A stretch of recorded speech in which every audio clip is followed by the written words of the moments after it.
Je suis Raphaël Chenu-Lazan, le directeur général d'Ensemble contre la peine de mort, une ONG internationale qui lutte pour l'abolition universelle de la peine capitale partout dans le monde. Nous célébrons cette année les 70 ans de la Déclaration universelle des droits de l'homme. Et cet anniversaire est extrêmement important, à la fois en France, mais partout dans le monde. Pourquoi est-il si important cet anniversaire? C'est parce qu'il célèbre les droits de l'homme comme solution à la crise depuis la Seconde Guerre mondiale, comme solution aux atteintes internationales aux droits humains qui ont été la Seconde Guerre mondiale. L'article 3 de la DUDH est un article sur lequel mon organisation, Ensemble contre la peine de mort, s'appuie tout particulièrement. Cet article 3 rappelle que tout individu a le droit à la vie, à la liberté et à la sécurité. Il fonde notre engagement parce qu'il rappelle que ce n'est pas parce qu'on a tué que l'on mérite d'être tué, que l'on ne peut être jugé que dans le cadre des droits de l'homme.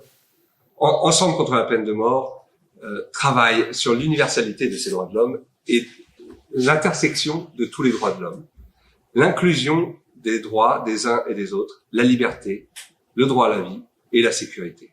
Et on ne saurait justifier une atteinte à l'un de ces droits de l'homme en se basant sur l'autre droit de l'homme. Nous ne pourrons pas justifier l'atteinte du droit à la vie en s'appuyant sur la sécurité, par exemple. C'est notre combat. Et aujourd'hui, il porte ses fruits. Les droits de l'homme sont le quotidien des sociétés mondialisées. C'est le quotidien de nos sociétés. Nous les prenons en compte. Un récent sondage porté par Ipsos, dans 28 pays dans le monde, de toute nationalité, de toute culture, de toute identité, a montré l'importance que les individus portaient aux droits de l'homme. Et parmi tous les droits de l'homme qui étaient cités comme prioritaires, 3 sont ressortis. Le droit à la vie, la liberté et la liberté d'expression. Je crois qu'ils illustrent bien mon propos sur cet article 3, droit à la vie, liberté, sécurité, qui sont au cœur de notre engagement. Alors il reste encore de nombreux défis. Des défis portés par la situation internationale, la montée des populismes, de l'intolérance, de la peur, du rejet, de la radicalité.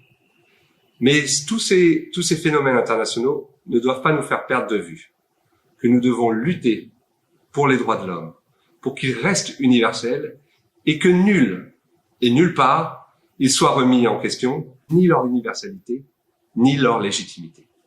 C'est notre combat à Ensemble contre la peine de mort pour que les droits de l'homme soient le cœur de l'action internationale et pour qu'il y ait l'abolition de la peine de mort universelle.